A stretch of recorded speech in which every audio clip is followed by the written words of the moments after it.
Mesdames et messieurs, bonsoir. Merci de nous rejoindre pour ce nouveau numéro de Code 24, le magazine francophone de la rédaction de Futur TV, en partenariat avec France 24.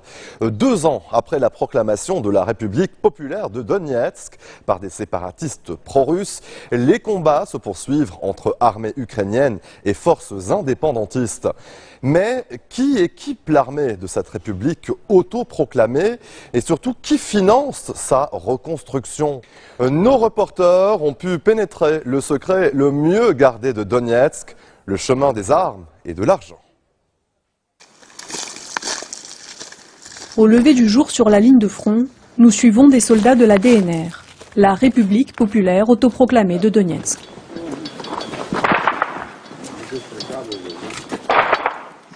Vous entendez, ce sont des tirs de sniper. Ici, malgré le cessez-le-feu, presque chaque nuit, les combats reprennent. Comme toujours, la DNR accuse le camp ukrainien d'être à l'offensive. La nuit dernière, ils nous ont tiré dessus au mortier, au lance-roquettes, à la mitrailleuse, au canon. Bref, à l'arme lourde. Mais nous avons assez de moyens, d'armes et de munitions pour repousser toutes leurs tentatives de pénétrer sur notre territoire. Est-ce la Russie qui vous fournit les armes? Qui ça? Qui nous aide? Personne ne nous aide. Après chaque attaque des forces armées ukrainiennes, nous récupérons assez d'armes pour une unité entière. Des trophées, des trophées. Des trophées. Nous avons beaucoup de trophées. Impossible pour ces soldats de nous expliquer comment ils récupèrent ces trophées dans une guerre d'artillerie où les contacts avec l'ennemi sont rares. Mais la Russie dément tout soutien militaire aux séparatistes. Alors, ils doivent s'en tenir à la communication officielle. Pour les aider, il y a Denis, l'agence de presse de la DNR. En caméra discrète, nous surprenons un échange entre l'un de ces journalistes et le commandant, apparemment une mise en scène pour un prochain reportage.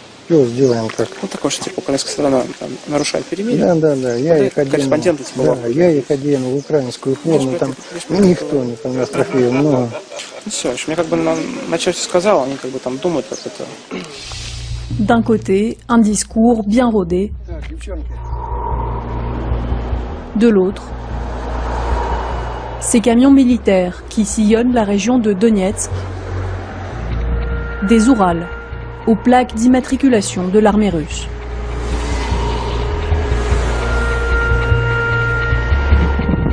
Il y a aussi ces blindés. La DNR a désormais son armée, qui s'entraîne dans des camps à ciel ouvert. Selon le ministère de la Défense locale, elle serait forte de 50 000 ex-bénévoles. Des soldats entraînés, équipés et rémunérés. Au début de la guerre, ces hommes faisaient partie du bataillon Vostok, une unité de volontaires. Depuis que leur bataillon a été dissous dans le corps militaire, ils gagnent 20 000 roubles, l'équivalent de 270 € par mois. C'est 4 fois plus qu'un salaire moyen dans le civil. En 2014, je ne savais pas ce qu'il adviendrait. Nous pensions que nous allions tous mourir pour notre cause. Maintenant, nous avons de l'espoir car nous ne sommes plus seuls. On nous soutient. Nous nous sommes organisés en armée. Nous sommes équipés. Nous avons des Ourals, des véhicules, des blindés légers. On nous livre assez d'armes. Ce n'est plus comme avant quand on courait pour ramasser des fusils de chasse et des gourdins. C'est ça le but de la restructuration militaire. Nous devenons un État.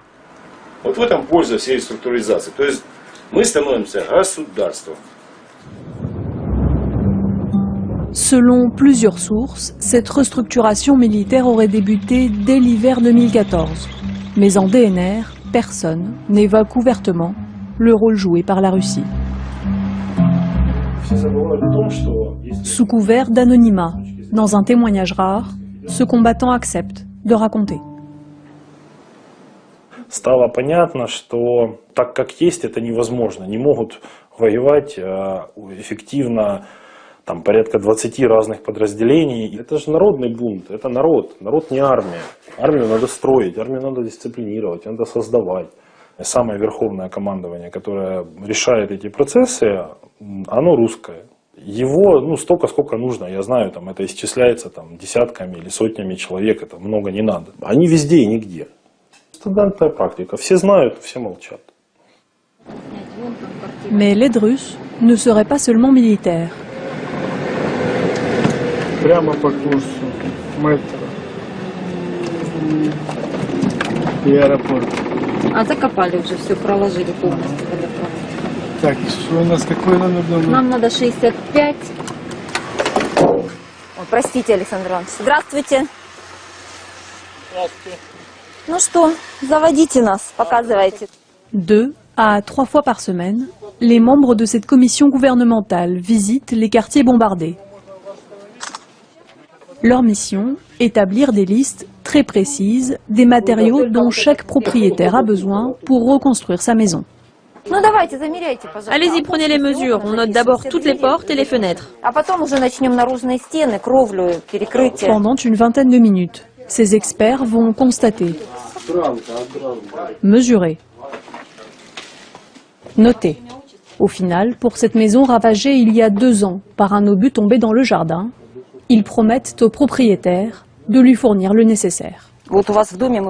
Il faut des radiateurs tout neufs, remplacer tous les tuyaux de chauffage, 100% du plancher, 100% de la toiture, toutes les portes intérieures, 3 portes d'entrée, les fenêtres et le crépi sur vos murs. Vous aurez aussi des plafonds et des planchers en bois tout neufs. Si la DNR a de quoi offrir tout ceci à plus de 3700 propriétaires prévus dans son programme de reconstruction, c'est parce que des fournisseurs russes livrent les matériaux sur commande. Sur le chantier de cette école, Denis Mourinets, patron de la plus grosse société de BTP de Donetsk, vient justement de recevoir de Russie une livraison de fenêtres flambant neuves. Ces matériaux sont livrés sur nos chantiers sans délai et en très grand nombre par la Russie. Ce ne sont pas des camions mais des trains entiers qui sont livrés. Pour les matériaux en poudre qui arrivent par véhicule, ce n'est pas 1 tonne ou 2 qui sont livrés. Non, on amène 100, 200, 300 tonnes. Les volumes sont énormes, on ne peut pas donner de chiffres quand on parle de reconstruction, c'est impossible de tout calculer. Alors la Russie doit amener toujours plus et augmenter ses volumes de livraison. Qui finance ce programme de reconstruction gigantesque? Selon le ministère du Bâtiment de la DNR, les devis sont centralisés par une société prestataire basée à Donetsk, Trest Donbasstroy. C'est elle qui passe commande en Russie, puis reçoit et distribue les matériaux. Le directeur de cette société a refusé toutes nos demandes d'interview. Alors nous rejoignons Denis à son cabinet. Nous voulons en savoir plus sur les schémas de financement. Mais notre question dérange. Bien sûr, je comprends que vous vouliez discuter de ça avec moi, mais je ne pense pas que la partie qui finance tout ceci le veuille. La reconstruction est là, il y a nous pour la réaliser et des bénévoles pour la financer. Voilà. En DNR, l'argent est un sujet tabou. Pourtant, il a bien fallu trouver des schémas pour que le système fonctionne. Et en premier lieu, pour que les sociétés de la DNR puissent importer de Russie. En octobre 2014, la DNR a créé une banque, la Banque centrale républicaine. Mais des transactions entre elle et les banques russes sont impossibles, car officiellement, la Russie ne reconnaît pas la DNR comme un État. Alors, c'est grâce à une autre république séparatiste pro-russe, autoproclamée, mais reconnue par la Russie, que s'effectuent les opérations, l'Ossétie du Sud. Sa banque a signé un accord avec celle de la DNR et c'est par elle que transitent les fonds. Un schéma officiel mais bureaucratiquement compliqué pour les entrepreneurs. Il y a beaucoup plus simple. Cette dernière solution, Viktor Stepanov, patron de l'un des plus grands marchés de Donetsk, la connaît bien. Pour que l'argent ne soit pas transporté dans des valises, il y a un organisme de crédit enregistré à la Banque centrale de Donetsk et en Russie. On y place l'argent ici et on le récupère en Russie. Le problème, c'est que la plupart des fournisseurs en Russie ont peur d'y ouvrir un compte. Car tant que la Russie ne nous a pas reconnus, aucune entreprise n'a officiellement le droit de faire affaire avec nous. Au marché, la plupart des stores sont baissés. Depuis le début de la guerre, l'activité ici a chuté de 90%. Mais Viktor Stepanov est aujourd'hui confronté à un autre problème, bien plus grave pour lui. La DNR nationalise. Selon une nouvelle loi, tous les marchés doivent devenir la propriété de l'État. Une compensation est promise aux propriétaires, mais pour Viktor, tout ceci n'a rien de légal. Ce qu'ils font, ça s'appelle un raid d'expropriation. Pour tous les marchés qui sont saisis, c'est le même scénario. Des hommes armés débarquent, mettent l'administration dehors et au revoir. Et après, les gens peuvent bien aller voir les tribunaux, mais c'est inutile. Qu'est-ce que vous voulez faire quand tout le pouvoir est concentré entre les mêmes mains? Viktor sait que son franc-parler peut lui coûter cher. Il a envoyé sa famille vivre en exil. Pourtant, la DNR, elle, cherche à devenir fréquentable.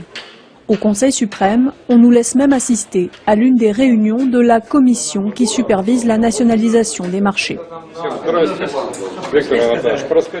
Dans la salle, des députés, parmi lesquels des militaires. Il y a aussi Andrei, attaché de presse du Conseil suprême. Il nous explique comment se déroule la formation de ces nouveaux législateurs, désormais confrontés à de hautes responsabilités. Ici, nous avons régulièrement des invités, nos frères russes qui nous dispensent des conseils, des recommandations ou d'autres formes de soutien. Vous en avez besoin? Bien sûr, évidemment. Dans les conditions où nous sommes, sans soutien, nous n'aurions pas survécu.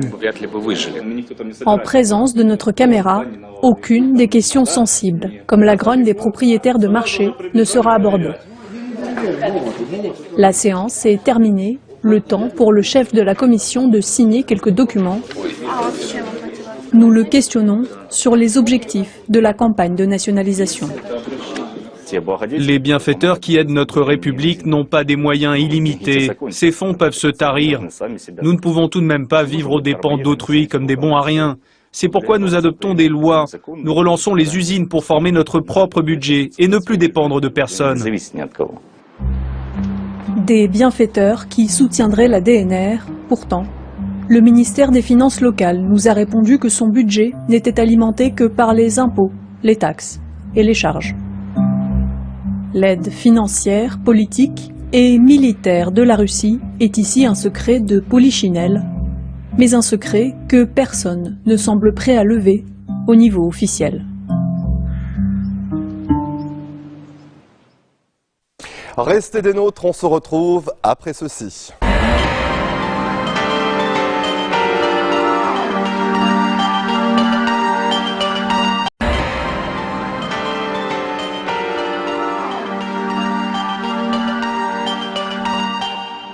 En Côte d'Ivoire, l'été dernier, des milliers de planteurs illégaux de cacao ont été délogés du mont Peko, à l'ouest du pays. La plupart ont depuis trouvé refuge dans les villages alentours, mais leurs conditions de vie restent précaires. Selon l'ONU, 24 000 personnes sont en situation d'urgence humanitaire. De nombreux planteurs d'origine burkinabé vivaient au mont Peko depuis 2002. Ils avaient profité de la crise politique pour investir la forêt et y planter des cultures de cacao. Mais alors que la grande récolte de cacao a commencé en Côte d'Ivoire, ils n'ont plus accès à leur culture.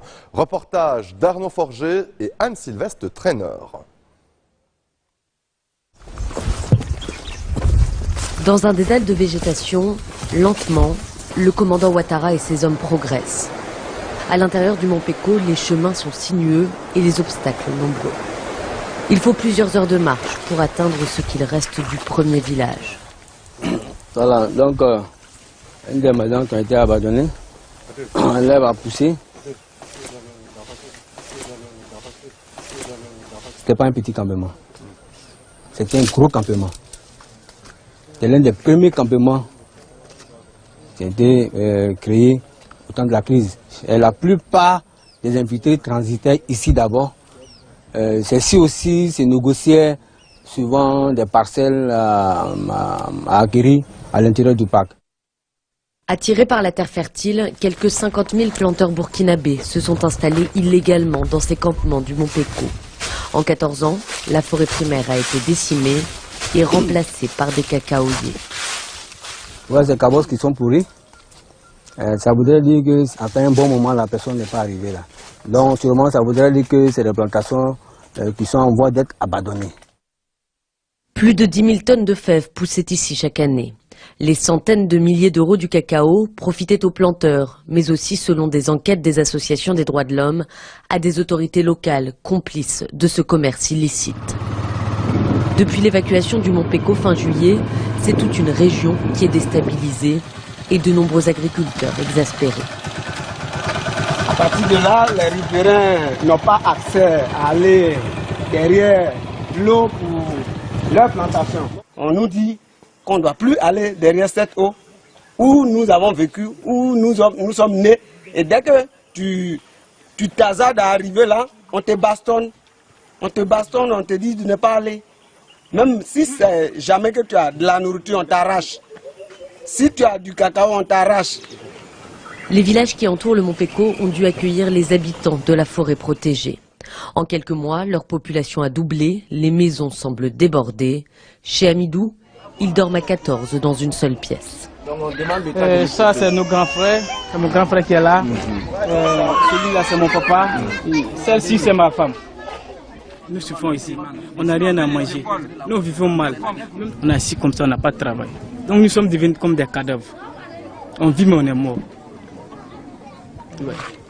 Depuis l'évacuation, c'est surtout le manque de nourriture qui pèse sur les déplacés. Les réserves sont sur le point de s'épuiser. Les épiceries font pâle figure. Quand j'étais à Mont Peko, il y avait une grande boutique. Mais quand ils sont venus, ils ont brûlé toutes mes choses. Et tout ce que j'ai fait sortir là, c'est ça qui est là. Alors malgré l'interdiction, certains hommes reconnaissent que chaque nuit, il y en a pour tenter d'accéder à la forêt classée. Sincèrement, on est prêt à risquer la vie pour aller chercher à manger. Bon, moi je suis parti une fois aller chercher de la banane. Mais en sortant, c'était très difficile. Je suis rentré matin, à 4 h du matin, je suis sorti le lendemain à 3 h du matin. Bah, il faut te cacher la journée dans les buissons pour pouvoir sortir. Sinon, si on te prend, c'est très dangereux. On te met en prison. Plusieurs personnes accusent les forces de l'ordre de mauvais traitements et la colère monte. Mais la peur dans cette région meurtrie pendant la crise, c'est la résurgence de tensions ethniques. Leur arrivée a créé, si vous voulez, une sorte de pression. Pression alimentaire, pression au niveau même de l'habitat. On nous a même signalé par moment des cas de vol de culture dans certaines zones. Voilà. Mais avec l'intervention des autorités administratives avec qui nous travaillons en synergie, cette tension a commencé à baisser. Selon les Nations Unies, 24 000 personnes vivent désormais dans une situation de grande vulnérabilité. Aucune solution ne semble se dessiner, espérant malgré tout qu'un jour, ils retrouveront leur or brun et la prospérité. Les déplacés du Mont Peko attendent. Peu sont ceux qui ont accepté de regagner le Burkina Faso où ils sont nés. Notre focus ce soir nous emmène des deux côtés de la frontière qui sépare l'Inde et le Pakistan dans le Cachemire. Cette région est disputée depuis 70 ans et la guerre indo-pakistanaise de 1947. Un conflit sans fin qui connaît un regain particulier depuis les années 90 et le combat mené par des séparatistes musulmans aux inspirations djihadistes. Depuis 3 mois, l'intensité de ce conflit connaît une escalade notable. Des bases militaires indiennes ont été attaquées par des groupes armés venus du Pakistan.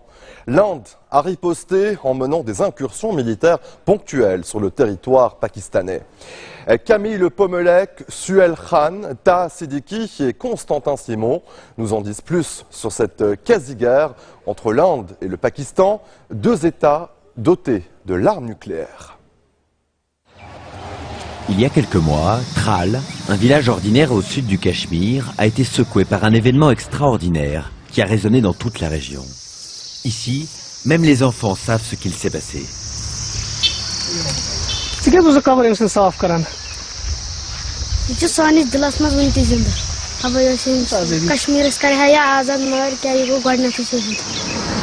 Burhan Wani, abattu près de Tral le 8 juillet dernier, est célèbre dans tous les foyers du Cachemire. Le rebelle séparatiste de 22 ans vivait caché et combattait les forces indiennes depuis son adolescence. Il a rendu populaire l'usage des réseaux sociaux pour encourager d'autres jeunes à prendre les armes contre l'Inde. Pour New Delhi, il était devenu l'ennemi public numéro 1. Terroriste pour les Indiens, combattant de la liberté aux yeux de nombreux habitants du Cachemire.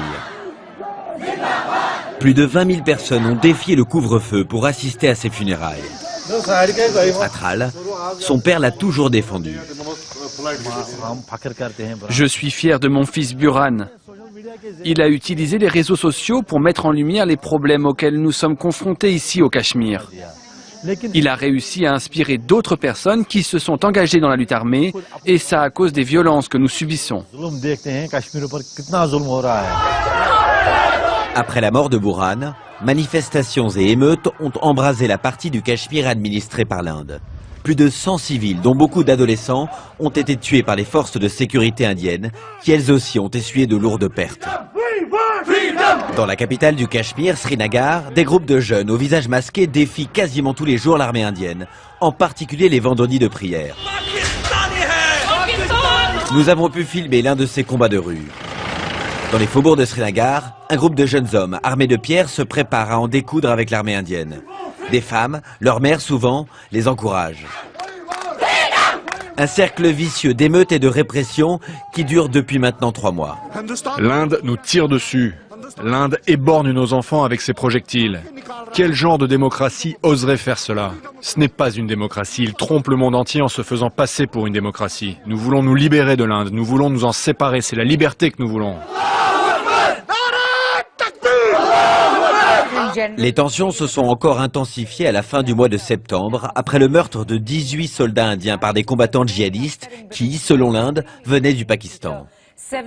Quelques jours plus tard, New Delhi réplique et envoie des commandos pour détruire les bases djihadistes du côté pakistanais de la frontière. Le Pakistan récuse la réalité de cette opération et accuse New Delhi d'avoir tout inventé.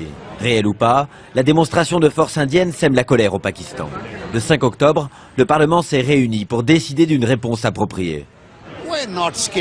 L'Inde ne nous fait pas peur du tout, je peux vous l'assurer. Je suis un soldat, un vétéran de la guerre en 1971 et je n'ai absolument aucun doute que l'Inde est incapable de faire quoi que ce soit contre le Pakistan. Ils ne pourront jamais nous submerger. Nous, le Pakistan, nous n'avons pas d'intention offensive mais nous savons défendre notre territoire.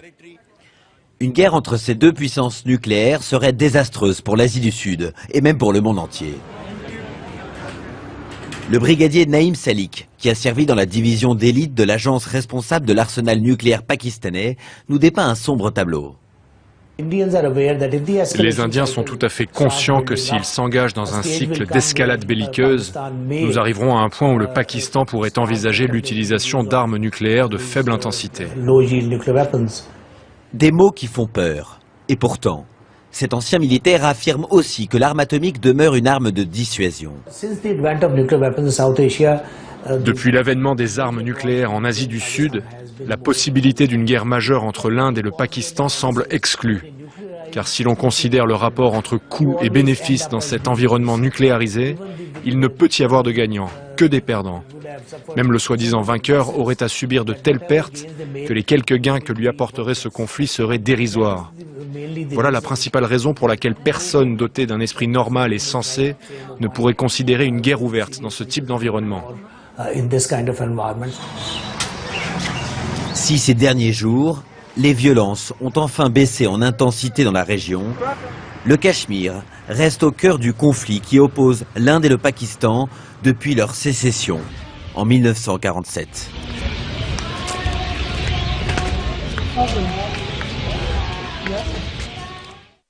Restez des nôtres, on se retrouve après cette très courte pause. A tout de suite.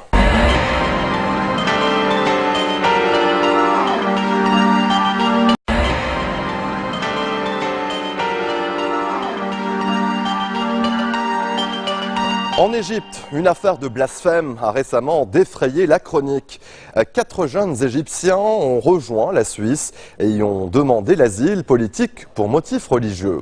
Eh bien, ces jeunes coptes, mineurs pour la plupart, avaient été condamnés en Égypte à 5 ans de prison et à des menaces de mort après avoir filmé une vidéo de 20 secondes dans laquelle ils tournaient en dérision le groupe État islamique. Une vidéo qui a été perçue par certains comme un blasphème à l'égard de la religion musulmane. Le reportage de Nadia Blétry, Éric Delavarenne et Claire Huilliot. Pour sa comparution en appel, Youssef sait qu'il risque gros. Il est jugé pour blasphème. En mars dernier, il a menacé de brûler des livres religieux qu'il estimait violents devant la grande mosquée d'Al-Azhar. Les autorités religieuses ont porté plainte. Son avocat affirme que son client n'a commis aucun délit. Pour troubler l'ordre public, il faut bien que quelque chose survienne dans la réalité. C'est ce que la police comme le procureur vont devoir nous expliquer. Le suspect se tenait devant la mosquée et ils lui sont tombés dessus. Ils l'ont arrêté, ils l'ont emmené. Qu'a-t-il fait au juste? La plaidoirie de la défense n'aura pas suffi à convaincre la justice. Le jour même, Youssef est condamné. Dans les locaux de cette association, où on documente les violations des droits de l'homme, on considère que la loi sur le blasphème est utilisée de manière arbitraire. Adel, l'avocat du jeune garçon qui vient d'être condamné, y retrouve Isaac, un chercheur qui a rédigé un rapport sur les condamnations pour blasphème. Le juge a confirmé la peine? Oui, 1 an. 1 an de prison. Les deux hommes s'inquiètent du sort de Youssef et dénoncent des procès qui reposent sur le bon vouloir des juges. Dans la plupart des situations, on sait que le cas sur lequel nous travaillons est déjà perdu. Il est déjà perdu parce que vous n'êtes pas face à la loi, mais vous êtes face aux croyances de la cour et du juge, face à leurs préjugés, et tout ça est forcément déterminé par la situation sécuritaire et politique du pays. Tous ces facteurs comptent finalement beaucoup plus que la loi. Ceux qui tombent sous le coup de la loi sur le blasphème ne s'en sortent pas. Quelle que soit la ligne de défense adoptée, ils ne sont jamais innocentés. Les condamnations pleuvent et les prévenus encourent jusqu'à 5 ans de prison. En 2015, 20 cas ont été recensés contre 8 en 2011. L'augmentation des cas de blasphème vient de la présence de plus en plus importante du courant islamiste dans notre société.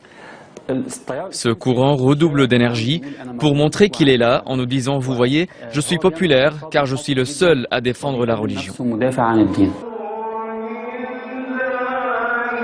Les autorités religieuses, de leur côté, défendent cette loi. À Al-Azhar, la plus haute instance de l'islam sunnite dans le monde, on considère ce texte comme un rouage essentiel de la société égyptienne. Il y a des cas où la protection de notre société et de nos convictions nécessite l'application de cette loi. C'est un texte qui protège les valeurs de notre société. Dans les faits, la loi sur le blasphème sanctionne uniquement les offenses à l'islam. Ces 4 adolescents viennent d'en faire les frais. Ils ont été condamnés à 5 ans de prison. Leur crime, avoir filmé une vidéo avec un téléphone portable. Réfugiés en Suisse, au moment du verdict, ces jeunes chrétiens ne comprennent toujours pas ce qui s'est passé. Leur avocat revient sur cette histoire qui a fait couler beaucoup d'encre récemment. Ils étaient dans une chambre d'hôtel, ils jouaient entre eux en se moquant, en parodiant ouvertement les extrémistes du groupe État islamique. On en voit un prier, puis soudain un autre arrive derrière lui et mime le geste de l'égorgement. Mais que voulait-il dire par là? Il voulait simplement dire que des gens prient et que les extrémistes les égorgent, rien de plus. Ce n'était pas destiné à être diffusé à l'extérieur. Ces enfants n'offensent en rien la religion. Ils se moquent des extrémistes en jouant comme des enfants. Les musulmans ne sont pas épargnés eux non plus par cette loi. Pour beaucoup, le texte législatif serait en fait devenu une arme pour museler toute la société. Au tribunal, où Youssef vient d'être condamné, Chérif, son meilleur ami, est encore sous le choc. Selon lui, cette sanction est symbolique et la loi sur le blasphème est clairement devenue une menace pour toute une jeunesse intellectuelle dans le pays. La liberté d'expression n'existe plus. Le régime nous a dit nous allons réformer le discours religieux. Et en fait, ils mettent les gens en prison. La liberté d'expression politique, c'est pareil. Ils enferment les politiciens qui osent s'exprimer. Je crois que l'État ferait mieux de nous liquider directement. Depuis 2 ans, le régime égyptien a intensifié sa répression contre la liberté d'expression, pourtant si chèrement acquise durant la révolution de 2011. Selon les associations de défense des droits de l'homme, comme Human Rights Watch, des dizaines de milliers de personnes ont été emprisonnées. L'Égypte connaît depuis des mois une pénurie de médicaments importés, dont certains vitaux pour soigner le diabète, les maladies cardiaques, le cancer ou l'insuffisance rénale. Mais la crise s'est amplifiée début novembre avec la décision de libérer le cours de la livre égyptienne, dont la valeur a été divisée par 2 face au dollar. L'Égypte est minée par une grave crise économique depuis la révolte de 2011 contre Hosni Moubarak. Le gouvernement a récemment lancé un douloureux programme d'austérité au risque de relancer le mécontentement social dans un pays où un tiers des 90 millions d'habitants vivent sous le seuil de pauvreté. Le reportage de Nadia Blétry et Claire Williott. Aujourd'hui, Férouz doit se faire vacciner. À l'âge de 6 mois, cette injection est obligatoire. Pourtant, la petite fille va devoir patienter. En Égypte, le médicament n'est plus disponible. Le médecin propose à son père d'autres solutions. Ce vaccin n'est disponible qu'au ministère de la Santé. Vous pouvez aussi le faire venir de l'étranger et on pourra le lui administrer. Depuis quelques mois, cette officine du centre-ville du Caire connaît des ruptures de stock, comme les autres pharmacies du pays.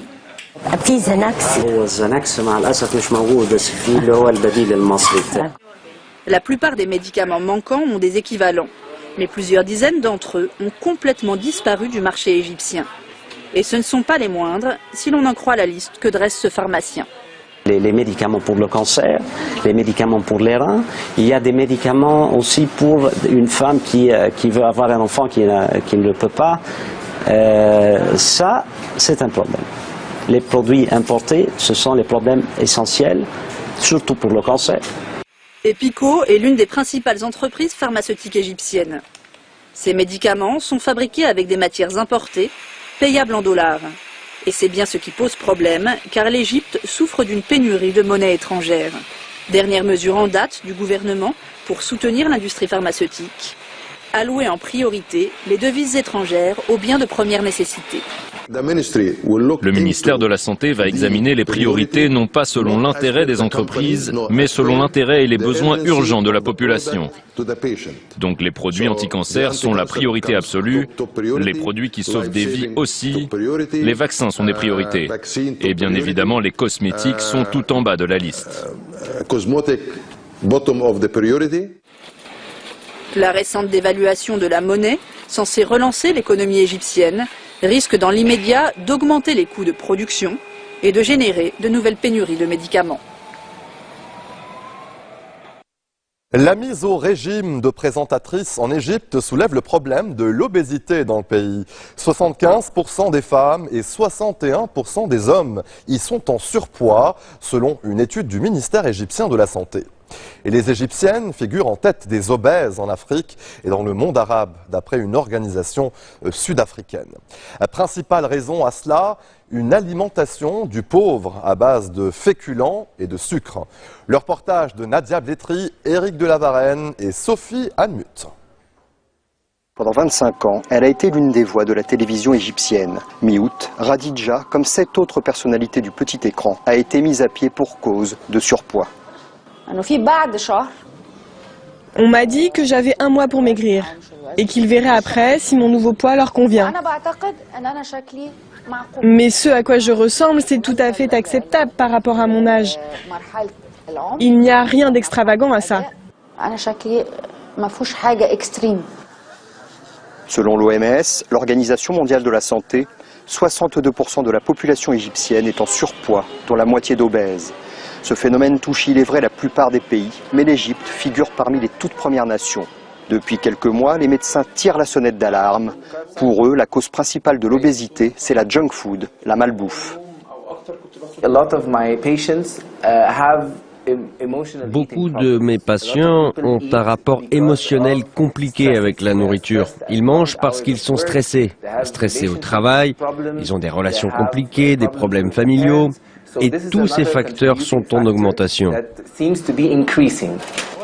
D'autant que 2% de la population à peine fait du sport. Cette tendance générale reflète une manière de vivre, peu d'exercice et une nourriture très sucrée et souvent très grasse. Des petits kiosques comme celui-là, il y en a partout au Caire. Ils ne désemplissent pas. Ici, on ne compte pas les calories. Qu'y a-t-il de gras là-dedans ? Il y a 2 ou 3 gouttes d'huile à peine. Il n'y a pas tant de graisse que ça. C'est notre nourriture populaire. Ça permet de tenir toute la journée et de tenir au travail surtout. Tenir certainement, mais à quel prix? Le surpoids comme l'obésité ont aussi de graves conséquences sur la santé des Égyptiens. Un Égyptien sur 10 est diabétique. C'est une situation qui doit être prise en compte. Parce que lorsque vous avez des problèmes de santé à cause de l'obésité, par exemple des problèmes de cœur ou de diabète, vous êtes moins performant et ça devient un gros problème qui affecte notre productivité en tant que nation et qui affecte finalement la communauté dans son ensemble.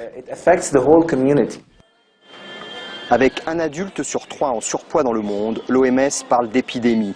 Une épidémie à laquelle les autorités égyptiennes ne semblent pas préparées et dont le coût à l'avenir pourrait s'avérer exorbitant si rien n'est fait. Restez des nôtres, on se retrouve après cette très courte pause. A tout de suite.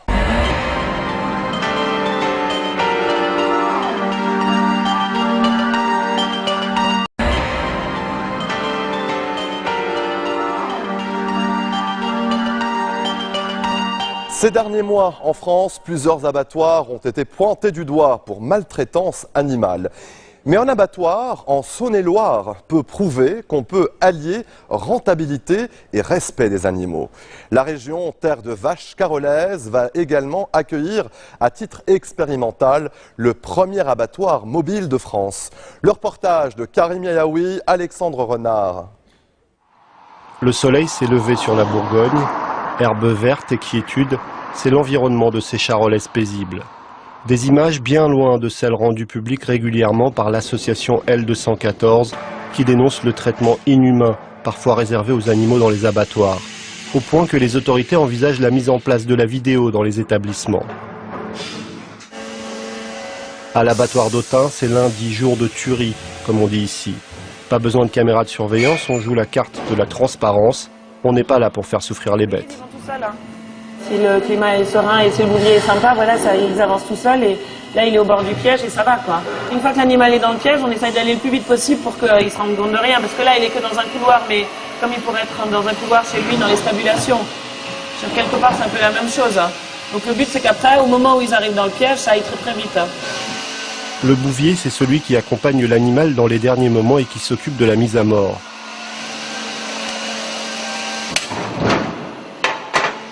Le bouvier d'Autun murmure parfois à l'oreille de la bête pour la rassurer avant le moment fatidique. Quand elles sont gentilles, ouais, c'est un peu embêtant de les mettre à mort, mais bon, il faut... Oui, on a toujours un petit mot gentil. Ouais. Alors, parce qu'elle le mérite. On a une échelle familiale ici. On tue pas beaucoup... Dans les gros abattoirs, on fait plus qu'à 600 bêtes. Aujourd'hui, on en tue une trentaine. Donc c'est pas du tout la même chose. Parce qu'on fait pas de l'industrie, justement. On n'est pas des machines, quoi. On n'est pas là pour faire de la quantité. S'il faut prendre 5 minutes pour rentrer une vache, on va prendre 5 minutes. Quoi. À Autun, on est bien loin des cadences industrielles, mais l'abattoir reste un environnement difficile pour l'homme. Et ici, on sait que le bien-être des bêtes va contribuer à la sérénité des travailleurs. Bien sûr, ça correspond aussi à une logique de rentabilité. Des bêtes bien traitées donnent une meilleure viande, des employés moins stressés travaillent mieux. Bon, il faut quand même supporter le fait de tuer les bêtes, hein, le fait de tuer les bêtes. Tout le monde ne veut pas tuer les bêtes. Forcément, si tout au long de la journée, les animaux font que crier, font que râler, à un moment donné, les salariés sont stressés de la même façon. Parce que c'est pas des machines. Hein. Ici, lorsqu'on évoque les vidéos de maltraitance, on refuse d'imaginer qu'il s'agisse d'autre chose que de cas isolés. Je pense que c'est pas possible. Pour moi, ils savaient qu'ils étaient filmés et puis voilà, ils montraient des choses comme ça, quoi. Alors effectivement, peut-être il peut y avoir un taré de temps en temps, mais comme dans tous les métiers, hein. Et comme disait je sais plus qui, les maisons de retraite, les crèches, etc., on trouve aussi des gens comme ça. Jocelyne Porcher a longtemps été éleveuse avant de devenir chercheuse à l'INRA. Pour elle, ces vidéos de violence à l'abattoir, ce n'est pas une surprise.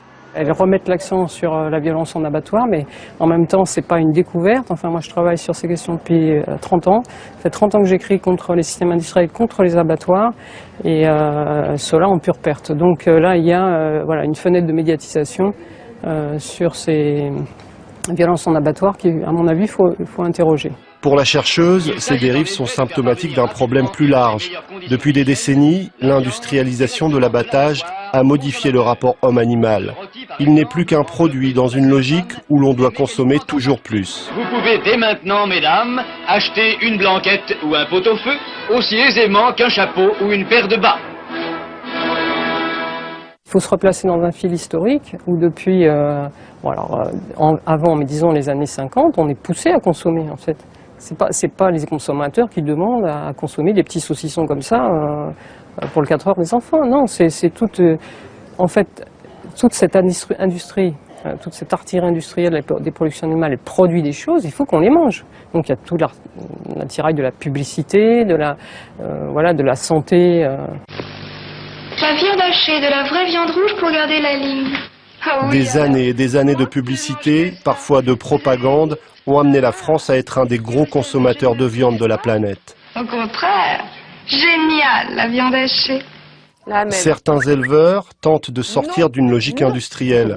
C'est le cas d'Émilie Janin, impliquée dans la mise en place du bœuf éthique, le premier abattoir mobile de France.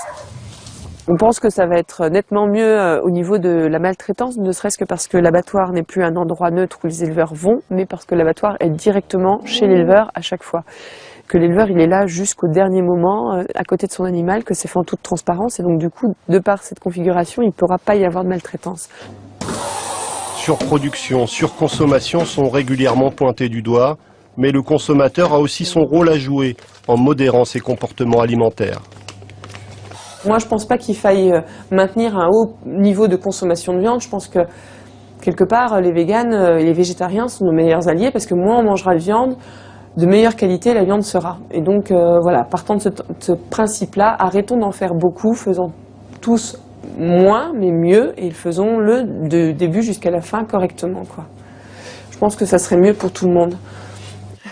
Depuis 1998, la consommation de viande a baissé en France. Les initiatives et le discours d'éleveurs comme Émilie Janin peuvent permettre de rétablir une forme de respect pour ces animaux qui finissent dans nos assiettes. Ce soir, dans Code 24, nous vous proposons de découvrir les tendances du prêt-à-porter de cet hiver. Les créateurs et créatrices de mode se sont inspirés d'une période particulière de notre histoire, les années 70 et 80. Une vision moderne, matinée d'un savant mélange de cultures qui produit des silhouettes rassurantes et colorées. Revue de détail notamment chez John Galliano, Kenzo, Rick Owens et Mashama. La mode n'est jamais aussi intéressante que lorsqu'elle transcende ses fonctions premières.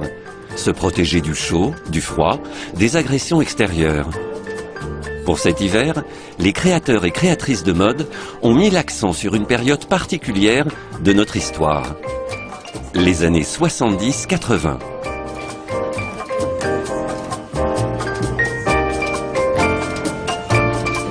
Une vision moderne, matinée d'un savant mélange de cultures qui produit des silhouettes rassurantes et colorées.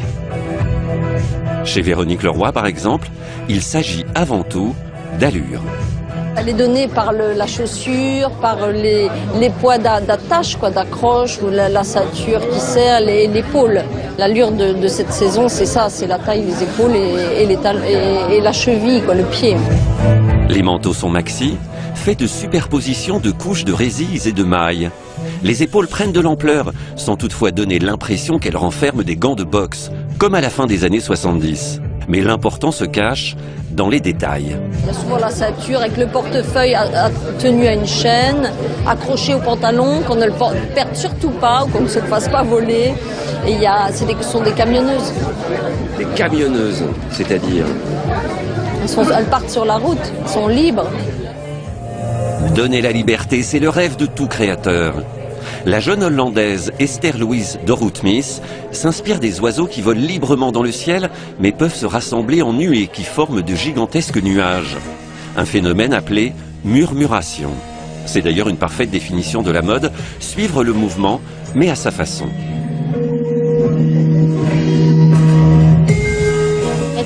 C'est le mélange de tous ces éléments, toutes ces identités différentes qui n'en forment qu'une. Ils forment une masse très compacte, mais comme ils ne se touchent pas, elle est transparente. Cela m'a tellement fasciné que j'en ai fait le cœur de ma collection. Mélanger les identités, panacher les genres. Tel est le credo de Bill Gatton. En 2011, il a repris les rênes de la maison de celui dont il fut l'assistant pendant plus de 20 ans, John Galliano. Je suis tombé sur une série de photographies d'officiers de la Première Guerre mondiale accompagné de femmes vêtues de façon très féminine. Je suis parti de là et j'ai mélangé la rigueur du vêtement masculin avec la fluidité du vestiaire féminin. Ça, c'est vraiment l'esprit Galliano. Il s'agit d'habiller la sensibilité, ce qui est plutôt aristocratique en un sens. Les transparences architecturées font mouche, aptes à susciter de nouvelles vocations. Très élégant, très chic. Quelques pièces étaient vraiment couture. Vous êtes devenu un véritable expert. Je ne dirais pas que je suis expert en mode, mais j'apprends. J'ai vraiment envie d'apprendre, parce que la mode, ce n'est pas quelque chose que vous pouvez appréhender comme ça, d'un coup. Il faut avoir l'esprit ouvert. C'est pour cela que j'assiste à beaucoup de défilés, pour voir les différents styles proposés par ces génies créatifs. Parfois c'est très beau, parfois c'est excentrique. Depuis les années 70, Kenzo reste la marque emblématique du mélange des cultures. Pour cet hiver, la Griffe érige en égérie une héroïne de la bande dessinée japonaise. Il y a des influences aussi qui sont pas ethnocentrées. Ça respire plein de cultures très différentes. Ce qui m'a frappé, moi, c'est que c'était à la fois féminin et guerrier. Mais peut-être que je vois de la guerre partout, des guerrières partout, moi.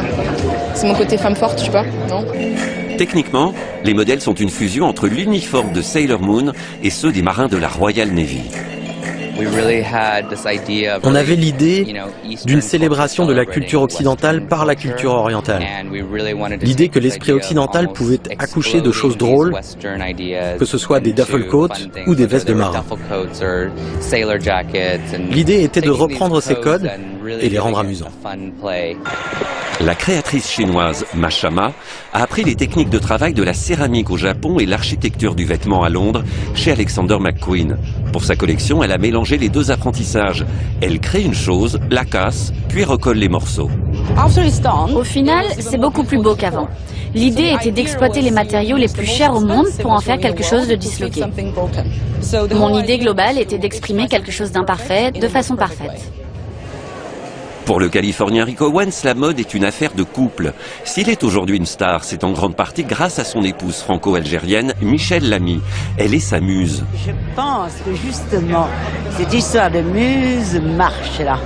Parce qu'il aime la structure. Et moi, je suis très chiffonnée. Donc, en fait, il en fait des merveilles. Une inspiration qui se nourrit de l'alliance des contraires et invite aux rêveries métaphysiques. S'évaporer et devenir partie de ce qui est plus grand que nous fait approcher l'éternel. C'est une énergie positive qui nous fait progresser. Quant à l'Indien Manish Arora, furieux de la tendance actuelle du « je vois, j'achète », il prône en priorité le principe de l'attente.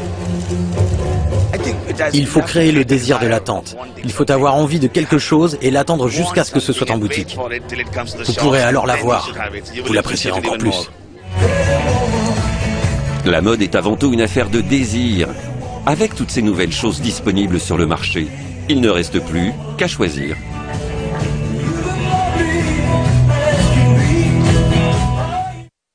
Code 24, c'est déjà fini pour cette semaine. Nous vous donnons rendez-vous la semaine prochaine pour une nouvelle fenêtre sur l'actualité internationale. Vous pouvez dès à présent revoir cette émission sur notre site internet. N'hésitez pas à nous envoyer vos commentaires à l'adresse qui s'affiche au bas de votre écran. Excellente suite de programmes sur notre antenne. En mon nom et au nom de toute l'équipe, je vous souhaite un joyeux Noël.